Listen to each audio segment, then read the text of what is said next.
Hello everyone, welcome to rise up nursing online classes. Rise up nursing online institute आपके लिए बच्चों लेके आया है ऑनलाइन क्लासेस आपकी एप्लीकेशन के ऊपर। ऑनलाइन बैच आपका नया बैच स्टार्ट हो गया है, जिसके लिए जो बैच आपका स्पेशल रहेगा डीएमईआर के लिए। हरियाणा की वैकेंसी जल्दी यहाँ लॉन्च होने वाली है और रहेगा नॉरसेट के लिए। नॉरसेट के लिए जिसमें आपके डिटेल में क्या है, जितने भी नर्सिंग के सब्जेक्ट है वो डिटेल में कराए जाएंगे। बाकी आपका जो डीएमईआर के लिए आपकी नॉन नर्सिंग पोर्शन में मेन जो हरियाणा जी के है, ये सब आपको क्लासेस जो है इस बैच के अंदर देखने को मिलेंगी। यूट्यूब के अंदर डेली आपकी जो क्लासेज जो होगी, आपकी जो क्लासेज होंगी वो आपकी फ्री रहेंगी, फ्री ऑफ कॉस्ट रहेंगी, जिसमें हम रैंडमली सिलेक्टेड टॉपिक उठाएंगे आपके लिए लेके आएंगे। इस बैच की जो खासियत है, इसमें आपको क्या है, लाइव का जो एक्सेस मिलेगा एप्लीकेशन का। ये बेहतरीन मौका है उन स्टूडेंट के लिए जो कॉलेज में पढ़ रहे हैं, जो पास आउट स्टूडेंट है, जो नर्सिंग की तैयारी कर रहे हैं, पास आउट स्टूडेंट है, उनके लिए 1 ईयर का एक्सेस रहेगा। और जो कॉलेज स्टूडेंट है, second year, BSc, third year, fourth year, उनके लिए 2 ईयर का एक्सेस क्या रहेगा एप्लीकेशन पे फ्री रहेगा। लाइव प्लस रिकॉर्डेड बैच, जो ये बैच रहेगा बच्चों, ये रहेगा आपका लाइव प्लस रिकॉर्डेड बैच रहेगा।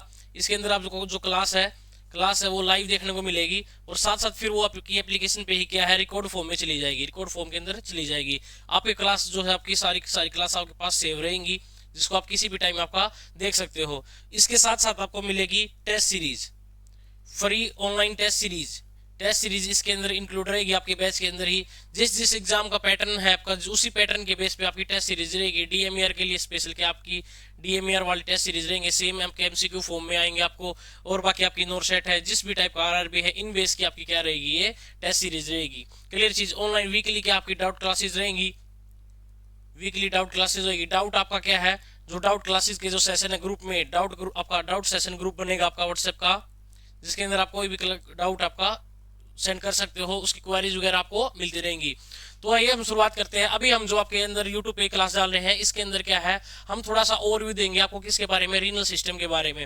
रीनल सिस्टम का कुछ बेसिक कराया जाएगा, बहुत एडवांस लेवल तक हम इसमें जीरो से एडवांस तक कराएंगे। जो बच्चे हैं, कॉलेज स्टूडेंट है, जिनको लग रहा है कि हमारे सब्जेक्ट वीक है, या कॉलेज के साथ साथ आज के टाइप पे जो ट्रेंड है, कंपटीशन में बच्चे साथ के साथ ही तैयारी कर रहे हैं, तो पूरा डिटेल में आपको क्या है, हर थ्योरी का हर पोर्शन, हर एमसीक्यू आपको डिटेल में कराया जाएगा। ये मेरी गारंटी है बच्चों। जिसने हमारे से आपके नर्सिंग जो कंटेंट दे रखा है, कहीं भी किसी भी इंस्टीट्यूट से कंपेयर कर सकते हो। जिस बच्चे ने सारा डाटा डिटेल में अपना राइट डाउन कर रखा है, और साथ साथ हमारे बताए हुए वे से उसने टीच कर रखी है, तो मेरी गारंटी है ऐसा कोई एग्जाम नहीं होगा जो सिलेक्शन जो आपका क्लियर नहीं होगा, आपका सिलेक्शन नहीं होगा। ये मेरी श्योरिटी है। सभी के सभी एग्जाम क्लियर होंगे। ठीक है, थोड़ा टाइम भले ही आपको लग जाए कि एग्जाम नहीं निकला, फर्स्ट नहीं निकला, सेकंड निकलेगा, लेकिन ये मेरी श्योरिटी है कि हर आपका सिलेक्शन जरूर होगा। बस शर्त ये है कि जो कंटेंट हमने दिया है उसको फॉलो करना पड़ेगा डिटेल में। क्लियर चीज। आइए थोड़ा सा अब मैं आपको आज ओवरव्यू देता हूँ किसके बारे में, रीनल सिस्टम के बारे में। तो शुरुआत करते हैं हम अपने सिस्टम की, जिसका नाम आपका रीनल सिस्टम। थोड़ा सा बेसिक से कराऊंगा, थोड़ी जो क्लास है वो थोड़ी बेसिक वे रहेगी, थोड़ा इंट्रोडक्शन क्लास है ये। ठीक है, इसमें भी मैं आपको वो उस वे से, सब टीचर का देखो, सभी अपना अच्छा कराते हैं अपनी तरफ से, सबका वे ऑफ टीचिंग अलग है, मेरा अपना वे ऑफ टीचिंग है खुद का। तो उसमें क्या है, मैं आपको ये चीज बताऊंगा साथ के साथ कि किस तरीके से एमसीक्यू जनरेट होते हैं, कौन सी वो चीज होती है जो आपको पढ़नी होती है। आपको ये पता चलेगा भाई यहाँ से एग्जाम में ये चीज आती है, ये चीज पिक की जाती है, कौन सी पिक होती है, कौन सी नहीं होती है। ठीक है, तो सबसे पहले शुरुआत करते हैं हम आज आपके एक सिस्टम की, जिसका नाम है रीनल सिस्टम। रीनल सिस्टम की अगर मैं स्टार्टिंग से मैं बात करूं, रीनल सिस्टम के बारे में अगर मैं बात करूं भाई, तो रीनल जो सिस्टम है आपका, इसके बारे में बात करूं, इसी को हम बोलते हैं, इसी का एक और नाम है बच्चों, यूरिनरी सिस्टम। यूरिनरी सिस्टम, इसी का जो नाम रहेगा वो रहेगा आपका यूरिनरी सिस्टम। रीनल सिस्टम को ही हम एक नाम से और जानते हैं, यूरिनरी सिस्टम, या इसी को हम बोलते हैं एक्सक्रेटरी सिस्टम। एक्सक्रेटरी सिस्टम, इसी को हम बोलते हैं एक्सक्रेटरी सिस्टम। तीनों के तीनों आपके क्या है, इसी के नाम रहेंगे, किसके, रीनल सिस्टम। रीनल का मतलब ही क्या है, किडनी। यानी हम जो मेन पढ़ेंगे इसके अंदर वो क्या है, सभी ऑर्गन्स को हम पढ़ेंगे। मेन जो हमारा ओवरव्यू है वो किसके बारे में है, किडनी के बारे में। क्लियर है चीज। तो एक्सक्रेटरी सिस्टम, यूरिनरी सिस्टम, सभी इसी के नाम रहेंगे। सबसे पहले बात करते हैं रीनल सिस्टम, या इसी को बोलते हैं हम किडनी सिस्टम, यानी कि किडनी की। तो वर्ल्ड रीनल डे या world kidney day, world kidney day, अगर मैं बात करूं वर्ल्ड किडनी डे कब बनाया जाता है, तो वर्ल्ड किडनी डे जो बनाया जाता है आपको, बनाया जाता है 12 मार्च को। कौन सी डेट को बनाया जाता है बच्चों, आपका 12 मार्च को। क्लियर चीज। मार्च में काफी आपका एक डेट पूछी जाती है, एक डे पूछा जाता है कोई से भी एग्जाम में। आपका डीएमईआर हुआ या फिर हुआ आपका एचएसएससी, स्पेशली एचएसएससी के एग्जाम में पूछी जाती है एक डेट, कोई भी एक डेट। नॉरसेट के एग्जाम में भी किसी में भी पूछा जा सकता है, तो एक डेट जो आपकी डे आपको याद रखना है। ठीक है आपका, किससे जो ज्यादातर जो डे आज तक पूछे गए, सबसे ज्यादा पूछा गया है ट्यूबरक्लोसिस डे, आपका वर्ल्ड किडनी डे और world women day. World women day March से अगर मैं बताऊं तो मार्च में बहुत सारी डेट आती है। मार्च में आता है वर्ल्ड वीमेन डे। अगर वर्ल्ड वीमेन डे की बात करें, वर्ल्ड वीमेन डे 8 मार्च को कब होएगा बच्चों? 8 मार्च को। तो 8 मार्च को होता है आपका वर्ल्ड वीमेन डे। और भी बहुत सारे डे हैं यहाँ पे, वर्ल्ड वैक्सीनेशन है, वर्ल्ड वाटर डे है, ये भी सब रहेंगे आपका जब आपका बैच में आपको वहाँ पे डिटेल में एक एक डे का क्या मिलेगा, आपको नाम मिलेगा। क्लियर चीज। तो दूसरा रहेगा वर्ल्ड वीमेन डे। तो ये आपका कौन सा है? अगर और भी लिखना चाहो आप, वर्ल्ड ट्यूबरक्लोसिस डे, ये भी आपका इंपॉर्टेंट है। वर्ल्ड ट्यूबरक्लोसिस डे यानी world TB day. World TB day ये रहेगा आपका कब का? 24 मार्च। ये रहेगा आपका 24 मार्च के आसपास, 24 मार्च भाई, 24 मार्च। तो ये तीन जो आपके डे हैं ये किस में? आपके मार्च में इंपॉर्टेंट है। और भी है, वैक्सीनेशन डे भी है आपका, वाटर डे भी है 22 मार्च को भी है। ठीक है, इनका भी आपका क्या है? वर्ल्ड वाटर डे है 22 मार्च को मनाया जाता है। तो उसका पूरे ट्रिक के साथ हम डिटेल में, हमने एप्लीकेशन पे भी ये क्लासेस जो आपकी वहां भी होगी डिटेल में। तो इसके बारे में बता रहा हूँ। ये क्या आपके 3 डे हैं, जो एक डे आपका इंपॉर्टेंट है, पूछा जा सकता है किसके अंदर? आपके एग्जाम के अंदर, HSSC के अंदर। इनमें ये बहुत बार आपका वर्ल्ड वीमेन डे और वर्ल्ड क्या है? ट्यूबरक्लोसिस डे, ये बहुत बार आपके एग्जाम में पूछा जा चुका है। ये वाला एग्जाम में आपका पूछा जा चुका है। क्लियर चीज। तो रीनल सिस्टम यानी किडनी डे कब मनाया जाता है? आपको 12 मार्च में। नेक्स्ट अगर हम बात करें बच्चों, रीनल सिस्टम के अंदर 2 टर्मिनोलॉजी आती है रीनल सिस्टम के अंदर। एक होती है नेफ्रोलॉजी, एक होती है यूरोलॉजी। यूरोलॉजी एक होती है नेफ्रोलॉजी। सबसे पहले बात करें हम यूरोलॉजी और नेफ्रोलॉजी। यूरोलॉजी और नेफ्रोलॉजी, जितने भी बेसिक जो भी स्टूडेंट है कॉलेज के, ठीक है, उनके लिए बहुत अच्छा मौका है। इसके अंदर हम जो डिटेल में हम आपको चीज करा रहे हैं, तो वो क्या है? जो भी आपके टीचर वगैरह हैं या वहां से लैक हो रही है स्टूडेंट्स की, नहीं पढ़ पा रहे हैं, तो किसी भी टाइम अपना क्लासेस वो देख सकते हैं। अब देखो बच्चों, 2 होती है टर्म, एक होती है आपकी यूरोलॉजी, दूसरी होती है नेफ्रोलॉजी। नेफ्रोलॉजी और यूरोलॉजी में क्या डिफरेंस है? देखो, दोनों ही क्या आपके डिपार्टमेंट होते हैं। ये क्या होते हैं आपके? आप मेडिकल कॉलेज में जा रहे हो, एम्स में जा रहे हो, तो वहां पे यूरोलॉजी का डिपार्टमेंट है, नेफ्रोलॉजी का अलग डिपार्टमेंट है। यूरोलॉजी क्या है? साइंस की वो ब्रांच है जो डील्स विद, किसके साथ डील्स करती है? पूरे यूरिनरी सिस्टम के साथ। आई बात समझ में? यानी कि branch of medical science that deals with, ये जो वो क्या है? Branch of medical science that deals with, that deals with urinary system, यानी कि deals with the anatomy, physiology, pathology, anatomy, physiology and pathology, and pathology, anatomy के साथ, physiology के साथ, and pathology of whole urinary system, of whole urinary system. जितना आपका urinary system है, पूरे के पूरे यूरिनरी सिस्टम को क्या है? उसको क्या करती है? स्टडी करती है। यानी उस यूरिनरी सिस्टम की क्या होनी चाहिए? पूरे यूरिनरी सिस्टम में, यूरिनरी सिस्टम में क्या कहा जाता है आपका? इंक्लूडिंग किडनी, इंक्लूडिंग किडनी, ये लाइन भी लिखोगे, इंक्लूडिंग किडनी, किडनी को भी मिला के। किडनी है आपका, यूरेटर है, यूरेथ्रा है, यूरिनरी ब्लैडर है, आगे बताऊंगा मैं ये सारी चीजें। सभी ऑर्गन यूरिनरी सिस्टम में, including also male reproductive and female reproductive भी, थोड़ा बहुत उनको भी क्या है हम इंक्लूड कर लेते हैं। हालांकि उनके लिए अलग टर्म यूज की जाती है, एंड्रोलॉजी हुई, आपकी गायनेकोलॉजी हुई, ये सब। ठीक है, तो यूरोलॉजी क्या है? मेडिकल साइंस की वो ब्रांच है जो किस किस के साथ डील करती है? किसी ऑर्गन की एनाटॉमी, उसकी स्ट्रक्चर, उसके फंक्शन, फिजियोलॉजी, और उसके अंदर क्या प्रॉब्लम हो गई, कोई बीमारी हो गई, disease condition, pathology of whole urinary system, पूरे यूरिनरी सिस्टम की। क्लियर चीज। तो यूरिनरी सिस्टम के पूरे urinary system, kidney, ureter, bladder, उनके अंदर कोई भी फंक्शन कैसे फंक्शन कर रहे हैं, क्या प्रॉब्लम आ रही, तो वो सारी स्टडी क्या कहलाएगी? यूरोलॉजी। नेफ्रोलॉजी क्या है? नेफ्रोलॉजी क्या है? Branch of medical science, branch of medical science, medical science that deals with anatomy, anatomy, same physiology, physiology and pathology, and pathology of renal system, या फिर पैथोलॉजी ऑफ किडनी। यहां से आगे लिख रहा हूं मैं, pathology of kidney. Very very very very very very important बच्चों, पैथोलॉजी ऑफ किडनी। नेफ्रोलॉजी कहती है कि हम सिर्फ किसके बारे में पढ़ेंगे? हम सिर्फ किडनी से रिलेटेड, जो उसकी क्या है, किडनी से रिलेटेड ही उसकी एनाटॉमी, उसके अंदर किडनी कैसे काम कर रही है, क्या क्या फंक्शन कर रही है, तो सिर्फ किडनी से रिलेटेड हम चीजें पढ़ेंगे। आई बात समझ में? तो अब देखो, यूरोलॉजी में क्या है? किडनी भी आती है और सारी स्ट्रक्चर भी आती है। इसमें नेफ्रोलॉजी में सिर्फ क्या आती है? सिर्फ क्या आती है? किडनी और उससे रिलेटेड प्रॉब्लम। तो आपसे पूछा जाए बड़ी ब्रांच कौन है, बड़ा डिपार्टमेंट कौन है, तो बड़ा डिपार्टमेंट जो है आपका वो कौन है? यूरोलॉजी। बड़ा डिपार्टमेंट जो है वो आपका क्या है? यूरोलॉजी। यानी यूरोलॉजी के अंदर ही एक तरीके से क्या आ जाती है? नेफ्रोलॉजी। यूरोलॉजी के अंदर ही क्या आ जाती है? नेफ्रोलॉजी। क्योंकि नेफ्रोलॉजी सिर्फ किडनी को पढ़ रही है, जबकि यूरोलॉजी तो किडनी के साथ साथ इंक्लूडिंग किडनी, देखो किडनी के साथ साथ क्या है, यूरेटर है, यूरिनरी ब्लैडर है, इन सबको भी क्या है वो साथ में क्या करने का काम कर रही है, स्टडी करने का काम कर रही है। क्लियर चीज। तो यूरोलॉजी और नेफ्रोलॉजी में क्या डिफरेंस है बच्चों, क्लियर हुआ।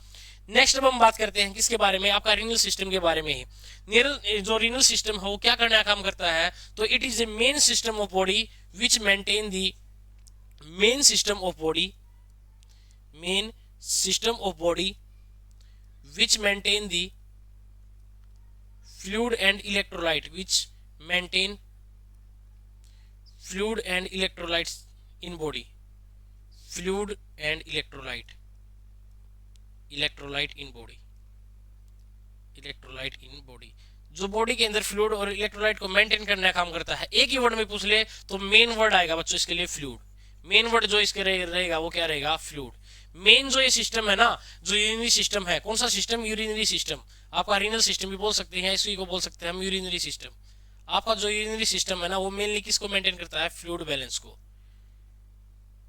Fluid and electrolyte balance in body, fluid and electrolyte balance in a body. Body के अंदर मेन किसको, फ्लूइड को। सिर्फ इलेक्ट्रोलाइट पूछ ले, देखो फ्लूइड और इलेक्ट्रोलाइट इकट्ठा पूछा है तो भी यूरिनरी सिस्टम, सिर्फ फ्लूइड पूछा है मेन तो भी यूरिनरी सिस्टम। लेकिन अगर पूछ ले कि which system of body maintain the electrolytes balance in body, सिर्फ इलेक्ट्रोलाइट पूछे तो आंसर यूनिट सिस्टम नहीं जाएगा, तब आंसर जाएगा एंडोक्राइन सिस्टम। तब आंसर कौन सा जाएगा, एंडोक्राइन, क्योंकि उसके अंदर हार्मोन का रोल प्ले करते हैं। हार्मोन्स के आपके सोडियम पोटेशियम इन सब को मेंटेन करने में कहीं ना कहीं हेल्प करते हैं। तो सिर्फ इलेक्ट्रोलाइट पूछेंगे तो रीनल सिस्टम, सिर्फ इलेक्ट्रोलाइट पूछेंगे तो सिर्फ इलेक्ट्रोलाइट पूछेंगे तो एंडोक्राइन सिस्टम, फ्लूइड पूछेंगे तो यूरिनरी सिस्टम या फिर रीनल सिस्टम। क्लियर चीज। कई बार क्वेश्चन ये भी आता है, अगर मान लो ये इलेक्ट्रोलाइट जो है इम्बैलेंस होगी, ये लाइन भी अगर लिखना चाहो तो लिख सकते हो यहाँ पे कि विच सिस्टम मेनली अफेक्टेड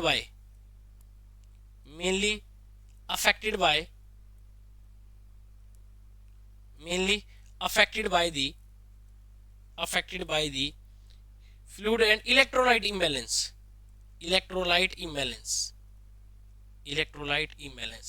यानी कि यहाँ पे क्या चीज बोली गई है, यहाँ पे चीज बोली गई है कि वो कौन सा सिस्टम है। देखो दो चीजें हैं, एक होता है चीजें मेंटेन करना। अगर मैं बोलूं इलेक्ट्रोलाइट कौन मेंटेन करेगा, आप आंसर लगाओगे एंडोक्राइन सिस्टम, सिर्फ इलेक्ट्रोलाइट को मेंटेन कर रहा है। लेकिन अगर मान लो कोई प्रॉब्लम हुई और उससे मेंटेन नहीं हुए, ये और ज्यादा ऊपर नीचे हो गए, इलेक्ट्रोलाइट का क्या हो गया, इम्बैलेंस हो गया, या तो ज्यादा बढ़ गए हैं ज्यादा कम हो गए, सोडियम पोटेशियम इलेक्ट्रोलाइट सारे कैल्शियम ये सब आपके इलेक्ट्रोलाइट्स है। अगर मान लो ये बढ़ गए हैं, कम हो गए हैं, ये इम्बैलेंस हो गए हैं, तो इसकी वजह से फिर कौन से सिस्टम पे जाके दिक्कत आएगी, बैलेंस इनको एंडोक्राइन करता था। लेकिन अगर ये इम्बैलेंस हो गए तो सबसे ज्यादा जो इफेक्टेड सिस्टम होगा बच्चों वो रहेगा, एक ही वर्ड में लिखोगे, nervous system. Very very very very very important, nervous system. यही छोटी छोटी चीज, यही अलग अलग चीजें जो आपको, यही जो है एक्स्ट्रा चीज जो टॉप रैंकर बच्चे होते हैं उन्हीं को दिए जाते हैं, और यही क्वालिटी ऑफ एजुकेशन की पहचान होती है। नर्वस सिस्टम, यही क्या कहलाएगा आपका, नर्वस सिस्टम। आई बात समझे, कौन सा सिस्टम, नर्वस सिस्टम। अफेक्ट कौन सा होगा, नर्वस सिस्टम, क्योंकि पोटेशियम वगैरह है आपका, सोडियम वगैरह है, ये ब्रेन पे क्या जा रहा है आपका इफेक्ट डालेंगे। अगर ये इम्बैलेंस हुए तो सबसे जल्दी इफेक्ट किस पे जाएगा, ब्रेन के ऊपर। क्लियर है चीज, चले आगे। आई बात समझ में। अब अगर हम बात करें यूरिनरी सिस्टम के बारे में, तो सबसे पहले बात करते हैं यूरिनरी सिस्टम के अंदर कितने ऑर्गन होते हैं। सबसे पहले मैं आपको अभी बेसिक करा रहा हूं, ठीक है, बाकी आगे जो क्लासेस होंगी इतना डिटेल में होगा कि आपने अभी तक देखा भी नहीं होगा। क्लियर है चीजें भाई। तो देखो urinary system consist of 4 organ. Urinary system consist of 4 organ. Urinary system consist of 4 organs. Urinary system कितने ऑर्गन्स बनाता है भाई, कितने ऑर्गन कंसिस्ट करता है, कितने ऑर्गन होते हैं इसके अंदर। इसके अंदर होते हैं 4 ऑर्गन। सबसे पहले होता है आपका किडनी, ठीक है, फिर आपका यूरेटर, फिर आपका यूरिनरी ब्लैडर,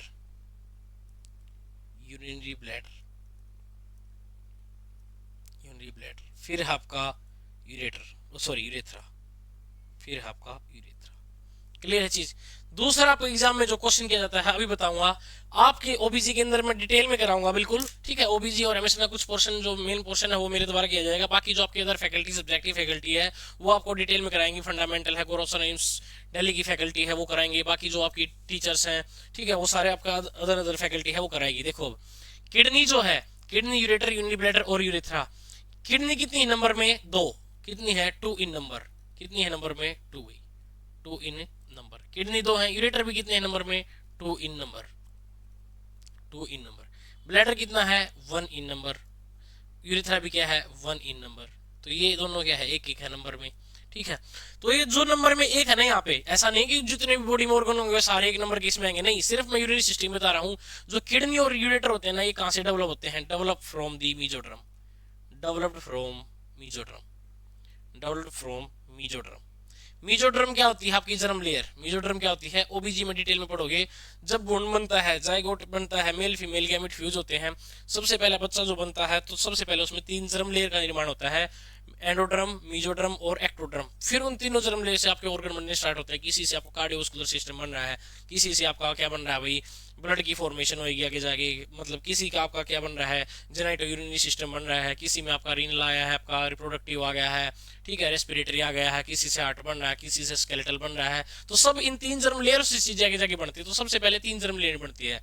तो कौन सी जर्म लेयर से क्या चीज बनती है आपके एग्जाम पॉइंट ऑफ व्यू से इंपॉर्टेंट है। तो इस तरीके के क्वेश्चन आपके कॉम्पिटेटिव एग्जाम के अंदर किए जाएंगे, इम्स वगैरह के अंदर, नोटसेट के अंदर, या कि भाई आपका किडनी यूरेटर जो है किससे, कौन सी जर्म लेयर से पैदा हो रहा है, तो मीजोड्रम से। जबकि ये दोनों नंबर में 2 है इसलिए मैंने लिखवा दिया, दोनों याद करने में आसानी होगी। जो नंबर में 2 है वो किससे हो रहे हैं, मीजोड्रम से, और जो बचे हुए हैं ये किससे डेवलप होंगे, एंडोड्रम से। ये जो डेवलप हो रहे हैं ये हो रहे हैं आपके एंडोड्रम जर्म लेयर से। किससे डेवलप हो रहे हैं, आपके एंडोड्रम से। क्लियर है बच्चों, ये किससे होंगे, आपके एंडोड्रम से। आई बात समझे। एक ग्लैंड और होती है जिसका नाम है प्रोस्टेट ग्लैंड, एक ग्लैंड और होती है इसके अंदर प्रोस्टेट ग्लैंड, वो भी डेवलप होती है, प्रोस्टेट ग्लैंड भी, प्रोस्टेट ग्लैंड ये भी डेवलप होती है आपकी किससे, एंडोड्रम से। ये भी जो डेवलप होती है आपकी किससे डेवलप होती है, एंडोड्रम से। क्लियर है पॉइंट भाई, किससे डेवलप होती है अभी आपकी, एंडोड्रम से। आई बात समझ में। चले आगे, नेक्स्ट अब हम बात करते हैं किसका, थोड़ा सी बात हम करें किसके बारे में करेंगे, आपकी किडनी के बारे में। 2-4 चीजें हम पढ़ेंगे यहाँ पे आपका किडनी के बारे में। तो अगर किडनी के बारे में बात करूं, सबसे पहले मैं बात करूं किडनी के बारे में, थोड़ा सा डिटेल में हम थोड़ा सा इसके बारे में स्टार्ट कर रहे हैं, किसको, किडनी को। तो किडनी के अंदर जो चीजें हैं भाई, किडनी के अंदर जो चीजें हैं, किडनी में देखो आप, सबसे पहले किडनी, अगर हम बात करें किसके बारे में, किडनी के बारे में, सबसे पहले किडनी के बारे में, किडनी को ही हम बोलते हैं नेफ्रोस, नेफ्रोस इसी का नाम है नेफ्रोस। रीनल भी इसी का नाम है, या रीनी भी बोलते हैं, रीनस भी बोलते हैं इसको, रीनस। सारे के सारे नाम किसके, आपके किडनी के, किसके हैं भाई, किडनी के। अगर मैं बात करूं कलर की, कलर जो इसका कलर होता है रेडिश ब्राउन, रेडिश ब्राउन जो इसका कलर होगा वो कैसा रहेगा, रेडिश ब्राउन। क्लियर चीज। नंबर में आपको पता है कितनी है, 2। सबसे पहले बात करते हैं वेट, ये काफी ये इंपोर्टेंट रहेगा भाई, ये पूछा जा सकता है वेट। रेंज होती है इसकी तो आपके 120 से लेकर 175 ग्राम के आसपास होती है, ठीक है। एक ही वर्ड में पूछे तो 150 ग्राम आप इसके लगभग क्या लगाओगे, आप इसका वेट लगाओगे 150 ग्राम। एक ही वर्ड में पूछ रहे तो 150 ग्राम क्या रहेगा, इसका आपका वेट रहेगा भाई। क्लियर चीज भाई। अगर मैं बात करूं सिचुएशन किसकी, लोकेशन की, लोकेशन की, देखो यहाँ पे ना मैं तुम्हें 3 तरीके से कराऊंगा, 3 चीजें एक साथ लिखवाऊंगा। किसी भी इंस्टीट्यूट ने, शायद किसी आपके यूट्यूब के अंदर किसी इंस्टीट्यूट ने तीनों चीजें एक साथ बता रखी हो। 3 एमसीक्यू आपके यहाँ से बनते हैं सिचुएशन पे, लोकेशन पे। देखो 3 चीज होती हैं। सबसे पहले होता है ओरिजिन, ओरिजिन, ठीक है, एक होगा ओरिजिन।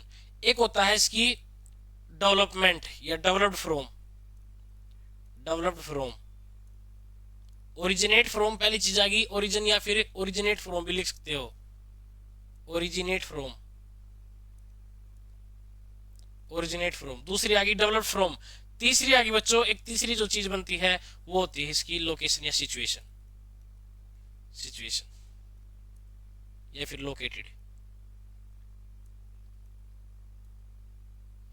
देखो पहली चीज आई ओरिजिनेट फ्रॉम, पहली जो चीज आई है वो क्या आई आपकी, ओरिजिनेट फ्रॉम, ये कहां से ओरिजिन हो रहा है, ठीक है। ये क्वेश्चन एक तरीके से अपने आप में जैम क्वेश्चन है। जो बच्चे तैयारी करते हैं, बहुत सारे बच्चे आपके अदर इंस्टीट्यूट के, आपके फ्रेंड वगैरह किसी से पूछ के देखना, वो भी नहीं शायद इस क्वेश्चन का आंसर दे पाए। बहुत ही कम बच्चे हैं जो इस तरीके से पढ़ते हैं। ओरिजिनेट फ्रॉम कि किडनी किस रीजन से ओरिजिनेट होती है, यहाँ पे बात हो रही है रीजन की, जो एरिया होता है रीजन की, रीजन की। देखो सबसे मैं पहले आपको बात बताऊं तो यहाँ बात हो रही है रीजन की। रीजन क्या है, ये जो आपका ऊपर वाला रीजन है ये क्या है, सर्वाइकल रीजन। सिर्फ स्पाइनल कॉर्ड के बेस पे बता रहा हूँ, ये क्या आपका सर्वाइकल रीजन है। नीचे क्या आपका लंबर रीजन है, फिर आपका कौन सा है, लंबो सैक्रल रीजन। कौन सा आपका, लंबो सैक्रल रीजन। क्लियर चीज। अगर आपसे पूछा जाए किडनी ओरिजिनेट कहां से हुई, जब बच्चा सबसे छोटा सा बच्चा मतलब यानी कि डेवलपमेंट फीटस की डेवलपमेंट होती है मदर के वूम में यानी मदर के यूट्रस के अंदर, तो उसमें क्या होता है सबसे पहले जो है ना एक स्ट्रक्चर, ये 3 जर्म लेयर बनती है, मीजोजर्म, एंडोडर्म, एक्टोडर्म, इनसे ना एक छोटी सी स्ट्रक्चर बनती है, बच्चे की ना नेक सी दिखाई देती है, सर्वाइकल बनाई देती है, तो वहां पे ना एक छोटा सा मतलब नाम मात्र क्या है, एक डॉट सा दिखाई देगा, एक स्ट्रक्चर सी दिखाई देगी जिसको हम मानते हैं कि ये किडनी है। उस टाइम पे एक्चुअल में नहीं पता होता, हम सिर्फ हाइपोथेसिस करते हैं। क्या करते हैं? हाइपोथेसिस। हम मान लेते हैं कि किडनी क्या है, ओरिजिनेट हुई है, फिर ये क्या है धीरे धीरे क्या होती है, डिसेंड होती है, जिसको डिटेल में मैं आपको ये डिटेल में फर्दर इस पे पूरी लंबी क्लास चलती है, डिटेल के अंदर मैं आपको इसको एप्लीकेशन के ऊपर मैं कराऊंगा आपको। अभी जो फिलहाल समझाना चाह रहा हूँ वो समझो। तो ये यहाँ से ओरिजिनेट हुई, धीरे धीरे क्या है नीचे की तरफ मूव करती है और फाइनली जाके लंबोसेक्रल रीजन में क्या हो जाती है, सिचुएटेड हो जाती है। क्लियर चीज? तो सबसे पहले अगर आपसे बात की जाए कि किडनी कहाँ से ओरिजिनेट हुई थी, very very very very important question बच्चों। ईएसआईसी के अंदर जो 2018 वाला एग्जाम हुआ था, इससे प्रीवियस ईयर ईएसआईसी हुआ था, उसके अंदर ये क्वेश्चन पूछा गया था। 99% बच्चों का क्वेश्चन ये गलत था। किडनी ओरिजिनेट कहाँ से हो रही? तो आंसर एक ही वर्ड में आंख बंद करके लगा देना, सर्वाइकल रीजन। आंसर क्या लगाओगे? Cervical region. तो किडनी कहां से ओरिजिनेट हो रही है? आपकी सर्वाइकल रीजन में। लेकिन अब वो सर्वाइकल रीजन में आके पहुंच गई, थोड़ा सा जो ग्रो, अब वो ग्रो जहां करेगी ना, वो ग्रो करेगी किसमें? वो आपकी वो करेगी सैक्रल रीजन के अंदर। किस रीजन के अंदर करेगी? सैक्रल रीजन के अंदर। आईबास में लंबो सैक्रल रीजन में क्या करेगी? वो ग्रो करेगी। आईबास में तो वो क्या करेगी? वहां पे ग्रो करेगी। सैक्रल रीजन के अंदर वो क्या करेगी? वहां पे ग्रो करेगी। तो डेवलप किसके अंदर होती है बच्चों? डेवलप अगर आपसे पूछा जाए तो डेवलप हो रही है किससे? सैक्रल रीजन से। अगर क्वेश्चन में वर्ड आ जाए, इन्हीं चीजों का आपको ध्यान रखना है। अगर आपसे क्वेश्चन में पूछा गया है कि किडनी डेवलप फ्रॉम, तो आंसर जाएगा sacral region. Kidney origin from cervical region. और आपसे पूछा जाए कि लोकेट कहां होती है, तो वहां पे लगाओगे आप लंबर रीजन, लंबो रीजन या लंबर रीजन। लंबर रीजन में क्या आपकी किडनी, क्या आपकी लंबो, पूरा नाम लिखोगे तो यहाँ पे सिचुएशन में लंबो सैक्रल रीजन भी आ सकता है। अदरवाइज लंबर रीजन में क्या है, किडनी लोकेटेड है, डेवलप हो रही है सैक्रल रीजन से, और आपकी ओरिजिनेट हुई है किससे बच्चों? सर्वाइकल रीजन में। तीनों चीजें मैंने एक साथ अलग अलग डिफरेंशिएट कर दी है। किसी भी तरीके से नोरसेट के अंदर क्वेश्चन, आपके दिल्ली एम्स के अंदर किसी भी तरीके से क्वेश्चन आ जाए तो हर तरीके से आप प्रिपेयर होने चाहिए। क्लियर है पॉइंट? चले आगे नेक्स्ट भाई। नेक्स्ट अगर बात करें किसके बारे में, हम किडनी के बारे में, तो ना बात करते हैं हम इसकी शेप की। शेप बच्चों, किडनी की जो शेप है किस टाइप की होती है? तो ये होती है आपकी बीन शेप। कैसी होती है? Bean shape. जो राजमा टाइप होती है आपकी बीन शेप क्या होती है? आपकी किडनी की होती है। आई बात में। दूसरा आपको पता है आपकी किडनी कितनी है? 2 किडनी है भाई। इस तरीके से है, इस तरीके से किडनी की स्ट्रक्चर है। यहाँ पे क्या होता है आपका? ब्लैडर। यहाँ पे लगा होता है ब्लैडर, ठीक है, उस पे कनेक्ट होता है यहाँ से यूरेथ्रा, जहाँ से यूरिन उसमें बाद में पास होएगा। इस तरीके से किडनी क्या है, कनेक्ट होती है किसके थ्रू? यूरेटर के थ्रू। ये स्ट्रक्चर थी। तो किडनी कितनी होगी आपकी? राइट और लेफ्ट किडनी दो, तो क्या होगी आपकी किडनी होगी है। ये क्या स्ट्रक्चर आपकी? यूरेटर। दो ही क्या हो गया आपकी? यूरेटर मैंने जो दिखाया था, ये आपकी किडनी होगी, ठीक है, ये आपकी यूरेटर होगी। ये क्या आपका? Urinary bladder. यूरिनरी ब्लैडर जिसको बोलते हैं reservoir of urine. Reservoir of urine यानी जो यूरिन को क्या करने का काम करता है? स्टोर करने का काम। ये क्या है यहाँ पे? यूरेथ्रा। ये क्या रहेगा बच्चों? यूरेथ्रा। क्लियर चीजें? तो शेप क्या रहेगी? Bean shape. अब देखो ये किडनी थी आपकी, यूरेथ्रा यूरेटर है। अब जो किडनी है ना, एक किडनी राइट है, एक क्या है आपकी? लेफ्ट वाली है। तो इनकी जो पोजीशनिंग होती है ना, इनकी पोजीशनिंग पूछी जा सकती है कि ऐसी कौन सी किडनी है जो थोड़ी सी स्लाइटली लोअर साइड पे सिचुएटेड होती है, एक थोड़ा सा अपर साइड पे होती है। जो राइट किडनी होती है ना, जो आपकी राइट किडनी होती है, ये क्या होती है? Situated slightly lower, situated slightly slightly lower than the lower than the right kidney, sorry left kidney, slightly lower than the left kidney। जो राइट वाली किडनी होती है वो थोड़ी सी नीचे की तरफ क्या है? नीचे की तरफ होती है। लेफ्ट वाली थोड़ी सी ऊपर की तरफ किडनी होती है। थोड़ा सा इस तरीके से पोजीशनिंग है। जो राइट वाली क्या है, जो क्या है थोड़ी सी क्या है? शॉर्टर होगी, यानी कि थोड़ी सी क्या है, जो स्पेस है वो क्या है वहां पे कम होता है, इसलिए थोड़ी सी नीचे की सिचुएटेड है। क्यों? Because because liver occupy the space, liver occupy the space. Right की साइड, राइट की साइड क्या होता है बच्चों? लीवर होता है। क्या होता है? लीवर। तो right because liver occupy the space. तो लीवर क्या करता है? राइट साइड में क्या है? लीवर स्पेस लेता है, तो किडनी को स्पेस कम मिलता है। तो राइट वाली किडनी थोड़ी स्लाइटली क्या होती है?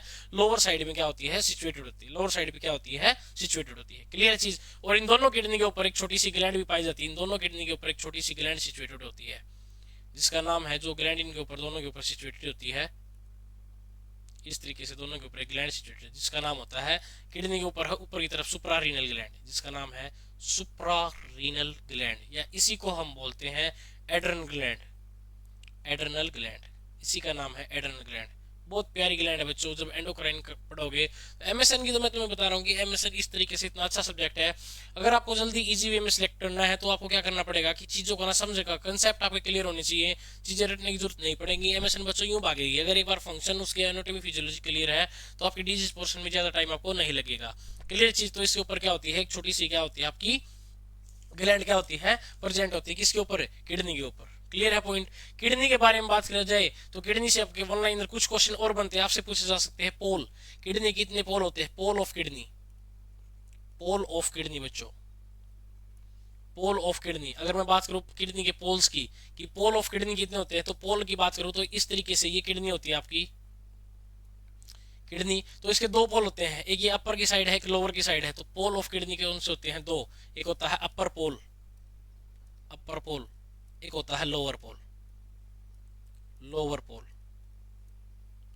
अपर पोल और लोअर पोल। फिर आपसे पूछे जा सकते हैं surface of kidney, surfaces of kidney, surface of kidney. तो किडनी की दो ही सरफेस है, एक आगे की तरफ ये फ्रंट साइज है, एक इसके पीछे, यानी कि एक तो होती है anterior size, anterior side, anterior surface, और दूसरी होती है पोस्टीरियर सरफेस, पोस्टीरियर। क्लियर चीज। अगर मैं बात करूं इसके बॉर्डर की, बॉर्डर ऑफ किडनी, ये भी आपसे पूछा जा सकता है, बॉर्डर ऑफ किडनी। तो बॉर्डर भी इसके दो होते हैं, देखो एक ये बॉर्डर होता है, यहाँ से किडनी इस तरीके से मिली हुई है, ये किडनी है, ठीक है, ये पूरी किडनी है। तो एक तो ये अंदर की साइड, ये जो पार्ट होता है इसका किडनी का इस तरीके से होता है,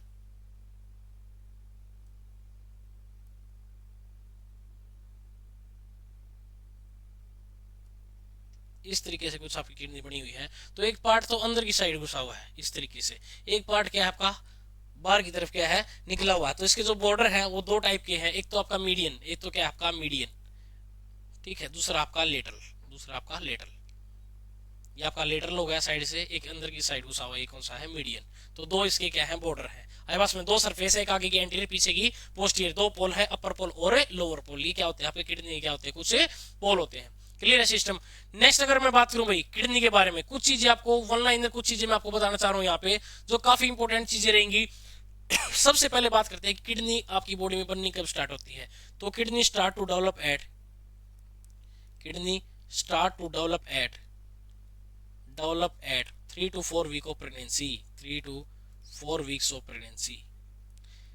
प्रेगनेंसी के अंदर 3 से 4 हफ्ते पे क्या बननी स्टार्ट हो जाएगी, यानी मेन तो इसके लिए आंसर एक ही वर्ड में पूछे तो 5 वीक पे, 5 वीक पे। जो डेवलपमेंट अगर आपसे पूछे तो किडनी कितने वीक पे स्टार्ट हो रही है या कितने वीक पे डेवलप होती है, तो 5 वीक पे। आई बस में वर्ड लगाओगे तो किडनी कितने वीक पे, 5 वीक पे किडनी जाती है आपकी 5 वीक पे। 3 to 4 वीक हमने लिखा, थोड़ी सी डेवलपमेंट ओरिजिन होता है, लेकिन उस टाइम पे हाइपोथेसिस होता है, हम मान के चलते हैं किडनी है, लेकिन तब तक हमें क्लियर नहीं होता। तो हम क्लियर जो होता है हमारा कितने वीक पे आके 5 वीक्स पे कि हाँ भाई आपकी क्या है किडनी है। किडनी की स्ट्रक्चर और फंक्शन यूनिट होती है, यानी कि उस किडनी के अंदर एक ऐसी सेल होती है जो मेन सेल होती है उस किडनी की, जो उसके अंदर काम करती है, जो उसके अंदर क्या करती है काम करती है, तो उसको बोलते हैं structure and function unit of kidney. तो स्ट्रक्चर और फंक्शन यूनिट जो किडनी की होती है वो होती है नेफ्रॉन। क्या होती है बच्चों, नेफ्रॉन। तो नेफ्रॉन की जो डेवलपमेंट है, नेफ्रॉन की जो डेवलपमेंट है वो कब स्टार्ट हो जाती है, नेफ्रॉन डेवलपमेंट, तो वो स्टार्ट हो जाती है लगभग आपकी 8 वीक्स पे। लेकिन फुल्ली डेवलप नहीं होते बच्चों, यहाँ भी दो तरीके से आपका क्वेश्चन बनता है। डेवलपमेंट यहाँ पे स्टार्ट हुई लेकिन फुल्ली डेवलप अभी नहीं हुए हैं। क्लियर चीज। Next, kidney start to form urine, star करके क्वेश्चन लिखेंगे। किडनी सबसे पहले यूरिन कब बना रही है, kidney start to form urine, start to form urine, form urine, ठीक है। वैसे तो 11 वीक पे आपका लगभग थोड़ा सा क्या है फंक्शन करने लग जाती है kidney start to form urine, या फिर यूरिनेशन भी बोल सकते हैं, कितने वीक पे यूरिनेशन करती है। लेकिन आप एग्जाम के हिसाब से, आपके सिलेबस के हिसाब से आप जो आंसर लगाओगे वो लगाओगे 12 वीक, क्योंकि फर्स्ट टाइम यूरिन पास इतने पे होता है, फर्स्ट टाइम जो यूरिन पास हो रहा हो कितने पे, 12 वीक पे। कितने बच्चों 12 वीक पे। और कितने एमएल होता है, लगभग आपका 50 एमएल। कितने एमएल पे होता है ये आपका 50 एमएल। तो किडनी ने सबसे पहले जो यूरिन पास किया कितना किया आपका, कितना किया है 12 वीक पे किया, और कितने एमएल किया है 50 एमएल। जो बच्चे ने यूरिन पास किया हो कितना किया आपका यूरिनेशन, फर्स्ट टाइम यूरिनेशन कितने वीक पे होती है, 12 वीक पे। कितने वीक पे होती है, 12 वीक पे। आगे जाके यही फीटल का यूरिन, फीटल का यूरिन आपने देखा एक चीज पढ़ी आपने, अगर आपने नहीं पढ़ी तो आगे जाके आप ओबीजी के अंदर, जो कॉलेज स्टूडेंट है वो ओबीजी के अंदर पढ़ेंगे, पास आउट स्टूडेंट सब इस बारे में जानते हैं कि एक फ्लूइड होता है बच्चे के चारों तरफ, मदर के यूट्रस में, जो मदर का यूट्रस होता है, इसमें जो यहाँ पे बच्चा है, इसके चारों तरफ क्या होता है, एक फ्लूइड भरा होता है, इसके चारों तरफ क्या एक फ्लूइड भरा होता है, जिसको हम बोलते हैं एमनियोटिक फ्लूइड। क्या बोलते हैं हम? Amniotic fluid. एमनियोटिक फ्लूइड, इसको बच्चों हम बोलते हैं एमनियोटिक फ्लूइड।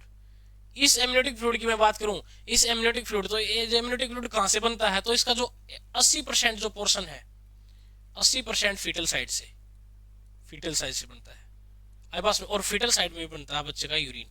जो बच्चा ये यूरिन पास करता है ना, इसी से क्या बनता है, एमनियोटिक फ्लूइड बनता है। बच्चा उसको स्वेलो करता है, एमनियोटिक फ्लूइड बनने के बाद फिर उस एमनियोटिक फ्लूइड को लेने के बाद वाटर कंटेंट से यूरिन बनाता है, फिर वो यूरिन पास करता है बच्चा, फिर उसमें वापस से क्या है आपका क्या बन रहा रहता है, एमनियोटिक फ्लूइड। तो एमनियोटिक फ्लूइड सबसे ज्यादा किससे बनता है, बच्चे के यूरिन से। इसलिए 12 वीक से क्या है, यूरिन क्या पास होने लगा, तो फीटल का जो एमनियोटिक फ्लूइड है वो भी क्या है, बनना स्टार्ट हो गया। 20% बनता है मैटरनल साइड से, मैटरनल साइड यानी मदर की साइड से, मैटरनल साइड से, ठीक है। तो मेन जो पोर्शन है, मेजर जो पोर्शन है वो किससे बन रहा है, फीटल साइड से। 80% जो यूरिन है वो किससे आ रहा है आपका, फीटल यूरिन से, फीटल साइड। क्लियर है चीज? ये क्या बनता है इसका आपका, क्या बनता है बच्चों, एमनियोटिक फ्लूइड। आई बात समझ में? अगर आपसे बात करें यूरिन एक्सक्रीशन एट टर्म, अगर आपसे क्वेश्चन आए urine excretion at term, urine excretion at term, ये अपने आप में स्टार करके चलोगे, ये इंपोर्टेंट क्वेश्चन है। एट टर्म, टर्म पे बच्चा एक टाइम पे कितना यूरिन पास करेगा, 50 ml, 50 ml, ठीक है। पर डे तो 400 से 700 ml पर डे, तो लगभग 400-700 तो आपका क्या कर लेता है, स्वेलो कर लेता है। लगभग आपका 400 से 1200 ml के आसपास क्या है बच्चा क्या कर देता है, यूरिन क्या कर देता है, पास कर देता है पर डे। एक टाइम पे कितना करता है, तो एक टाइम पे कितना करता है, 50 ml। कितना करता है, 50 ml। यहाँ देखो उसने आंसर लगाया टर्म, यहाँ बच्चे कंफ्यूज हो जाते हैं। एक एक चीज मैं आपको नोट करके बता रहा हूं, अगर आपसे पूछे urine excretion at newborn, at birth या फिर एट न्यूबॉर्न, न्यूबॉर्न का पूछे, न्यूबॉर्न, ऑफ न्यूबॉर्न, या एट आपसे पूछ सकते हैं एट बर्थ न्यूबॉर्न, बच्चा पैदा होने के बाद फर्स्ट टाइम यूरिन पास करता है वो जाएगा 60 ml। कितना जाएगा, 60 ml। लेकिन उसने टर्म पे पूछा है, प्रेगनेंसी टर्म पे है, बच्चा फुली अपना 37 वीक की होगी, बच्चा अभी क्या है, डेवलप है, मतलब सॉरी बच्चा डिलीवर नहीं हुआ है, टर्म पे पूछ रहा है। तो टर्म पे बच्चा कितना डिलीवर कर रहा है यूरिन एक टाइम पे आपका, 50 ml। अगर न्यूबॉर्न से पूछा जाए पैदा होने के बाद कितना कर रहा है, तो आपका कितना कर रहा है, 60 ml। कितना कर रहा है बच्चों आपका, 60 ml। आई बात समझ में? कितना कर रहा है आपका, 60 ml। अभी मैंने आपको एक चीज लिखवाई थी यहाँ पे, नेफ्रॉन। नेफ्रॉन देखो, नेफ्रॉन आगे जाकर पता चलेगा कि यूरिन जो बन रहा है बच्चे का नेफ्रॉन से ही बनता है। आगे जाकर डिटेल में मैं कराऊंगा, क्योंकि nephron he main structure and function unit है किसकी, किडनी की। तो वही क्या करती है आपका, क्या करती है आपका, काम करती है आपका। क्लियर चीज? वही क्या करती है आपका, काम करती है। तो अगर मैं बात करूं यहाँ पे, अगर यहाँ पे बात करें सबसे पहले, अगर मैं यहाँ पे बात करूं तो जो नेफ्रॉन स्टार्ट हुए डेवलप होने कितने वीक पे हुए आपके, 8 वीक पे। कितने वीक पे हुए बच्चे, 8 वीक पे। लेकिन ये फुल्ली पूरी तरीके से डेवलप होते हैं लगभग 36 वीक पे। यहाँ पे तो स्टार्ट हुए डेवलप होने, अब ये ग्रो करेंगे, ग्रो करते करते थोड़े से पूरी तरीके से डेवलप जितने होने हैं सारे डेवलप कितने वीक पे हो जाएंगे, 36 वीक पे। दोनों क्वेश्चन अलग अलग तरीके से हो रहे हैं। फुल्ली डेवलप अगर आपसे डेवलपमेंट कंप्लीट आपसे पूछा जाए, जो डेवलपमेंट है वो कंप्लीट कितने वीक पे होती है, किसकी, नेफ्रॉन की। नेफ्रॉन कंप्लीट होते हैं 36 वीक पे, स्टार्ट होते हैं 8 वीक पे। बच्चा पहली बार यूरिन पास करता है 12 वीक पे, तो एमनियोटिक फ्लूइड भी लगभग कितने वीक पे बना, 12 वीक पे। ये दो क्वेश्चन अटेम्प्ट कर लोगे बच्चों, कोई दिक्कत होगी इन क्वेश्चनों में, क्या इनमें कोई दिक्कत है? और ये क्वेश्चन आपके पीछे नोटशेट के अंदर, एम्स के अंदर बहुत बार पूछे जा चुके हैं। बच्चे चीजों को अच्छे से पढ़ ही नहीं रहे, उन्हें ये पता ही नहीं कि चीजें पढ़नी क्या है। अदरवाइज सिलेक्शन आपका मुश्किल नहीं है, सिलेक्शन इजी है आपका। 1 साल के अंदर अंदर सिलेक्शन है, 6 महीने के अंदर भी अगर पहले से आप तैयारी कर रहे हो तो सिर्फ आपको ये बताना चीजें पढ़नी कैसी है। नेक्स्ट इंपोर्टेंट चीजें मैं आपको करा रहा हूँ, नेक्स्ट स्टार करके लिखेंगे बिल्कुल। जैम क्वेश्चन, जैम गोल्डन आपके पॉइंट आपको मैं यूट्यूब पे करा रहा हूँ यहाँ पे। ये physiological maturation of kidney, very very very very very important. Physiological maturation of kidney, physiological maturation of kidney. बच्चों फिजियोलॉजिकल मैचुरेशन ऑफ किडनी कब हो रही है, तो किडनी की अगर फिजियोलॉजिकल मैचुरेशन पूछी जाए तो होती है 2 weeks after the birth, 2 weeks after the birth. Anatomical की नहीं बात कर रहा मैं, बात कर रहा हूँ किसकी, आपकी फिजियोलॉजिकल की। 2 वीक्स आफ्टर दी बर्थ, बच्चे के पैदा होने के 2 हफ्ते बाद क्या होती है, फिजियोलॉजिकल मैचुरेशन का मतलब है उसके फंक्शन पूरी तरीके से काम करने लग जाए किडनी के।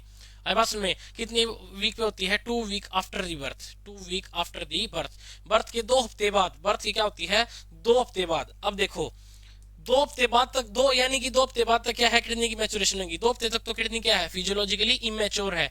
इमेच्योर है तो प्रॉपर अपने पूरे फंक्शन नहीं कर पा रही। किडनी के फंक्शन क्या होते हैं, यूरिनेशन, बस में वेस्ट प्रोडक्ट को बाहर निकालना। दूसरा, जो यूरिन हमारा बाहर निकलता है उसको कंसंट्रेटेड करने का काम करती है। किसका काम करती है, कंसंट्रेट करने का काम करती है। उसमें इलेक्ट्रोलाइट वगैरह ये एक्सक्रीट करने हैं। सिर्फ वाटर कंटेंट को लॉस नहीं होने देती, वाटर को रोकेगी। रोकेगी तो क्या है, यूरिन कंसंट्रेटेड होएगा। भाई इलेक्ट्रोलाइट पड़े हैं, उसमें पानी ज्यादा था तो फ्लूइड एक डाइल्यूटेड सा था, पानी किडनी ने रोक लिया तो फ्लूइड कम हो गया। इलेक्ट्रोलाइट थोड़े से क्या है, उसके कंपैरिजन में क्या है, मिल गए, उसमें थोड़े से ज्यादा हो गए तो क्या है, कंसंट्रेटेड यूरिन क्या है, पास जाएगा और बच्चे में फ्लूइड क्या है, रुक जाएगा। तो इस तरीके से क्या है, किडनी ये काम कब करेगी, 2 हफ्ते बाद, क्योंकि तब वो मैच्योर होगी। 2 हफ्ते से पहले वो ये काम नहीं कर पाएगी। तो जस्ट आफ्टर डिलीवरी, यानी डिलीवरी के तुरंत बाद, इस लाइन को बड़े अच्छे से लिखेंगे, जस्ट आफ्टर डिलीवरी,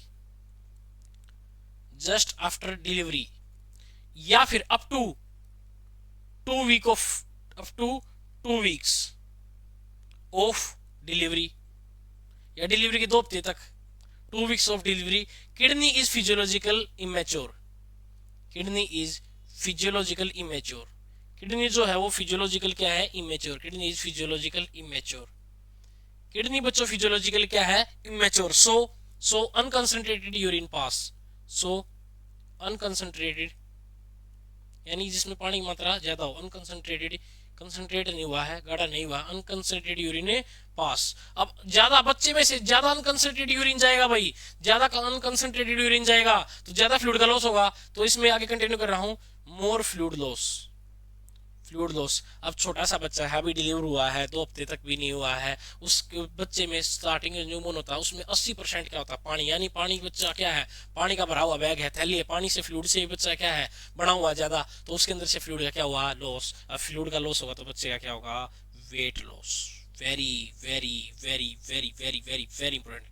यहाँ से एक पॉइंट आपको दे रहा हूँ, निकाल के देखना बच्चों, बच्चा क्या होगा, वेट लॉस, बच्चा क्या होगा, वेट लॉस। इसलिए स्टार्टिंग में जब जब बच्चा पैदा होता है उसके अंदर हम लिखते हैं जो वेट लॉस होता है, बच्चा जब पैदा होगा, वेट लॉस जो होता है स्टार्टिंग के दिनों में, स्टार्टिंग में क्या है, अबाउट 5 to 15%, 5 से 15% रेंज है। लेकिन एक ही वर्ड में अगर आप लिखोगे, about 10% of total body weight, about 10% weight loss, 10% weight loss with in 10 days, with in 10 days. बच्चा पैदा होने के 10 दिन के अंदर अंदर बच्चे का लगभग 10% वेट क्या हो जाता है, गेन। मान लो बच्चा पैदा हुआ, कितने का था आपका, 2.5 ग्राम की, सॉरी 2.5 केजी, किलोग्राम, 2.5 किलो का बच्चा था तो उसका 10%, 2500 ग्राम का 10% कितना, लगभग 250 ग्राम, 250 ग्राम वेट क्या हो जाएगा, उसका लॉस हो जाएगा। 10 दिन बाद बच्चे को आप नापोगे तो 2.25 केजी का मिलेगा। 10% वेट क्या हो जाएगा उसमें से, लॉस। 10% वेट क्या होगा, लॉस। लेकिन अभी यहाँ से एक इंपॉर्टेंट क्वेश्चन बन के आएगा, आपके एम्स वगैरह ने क्वेश्चन उठाया था, आगे आने के पूरे पूरे चांस है, ठीक है। अभी यहाँ देखना, अब बच्चा क्या था, 10 दिन तक तो बच्चा क्या हुआ, लॉस। अब किडनी क्या होने लगी, लगभग भाई किडनी क्या होने लगी है, किडनी क्या होने लगी है, मैच्योर। तो अगले एक हफ्ते में बच्चे ने जितना वेट क्या किया है, लॉस किया है, वापिस से क्या कर लेगा, वो उसको रीगेन, वापिस से क्या कर लेगा बच्चा, उसको रीगेन। तो दिस वेट लॉस, जो ये वेट लॉस हुआ है, this weight loss, this weight loss regain within 1 week, within next 1 week,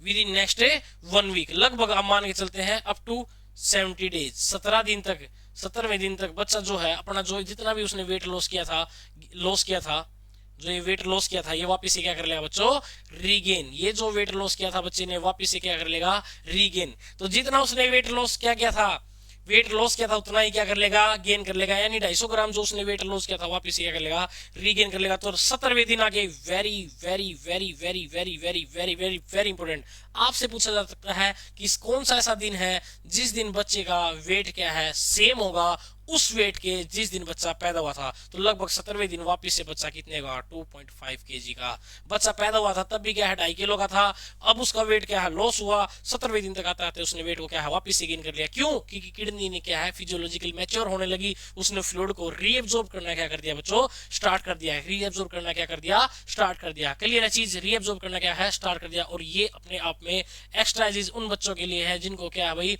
जिनको क्या है एम्स वगैरह नोट में आपका रैंक निकाल दे बच्चे DMER के अंदर, इन सब के अंदर। क्लियर चीज, ये वो आपके जैम क्वेश्चन है। क्लियर है। तो ये छोटा सा ओवरव्यू मैंने आपको दिया है किसके बारे में, डिटेल मेरे पास नॉलेज भर भर के है अभी भी, ये तो सिर्फ एक बेसिक शुरुआत है। एक थोड़ा सा मैंने एक झलक दिखाई है कि भाई इस तरीके से हम वहाँ पे जो क्लासेस आपकी हम कंडक्ट करेंगे आपकी एप्लीकेशन के ऊपर, तो डिटेल में यहाँ तक आने में भी आपको क्या है 3 क्लासेस लगेंगी, और भी डिटेल हम निचोड़ इसके अंदर आपको लेके आएंगे।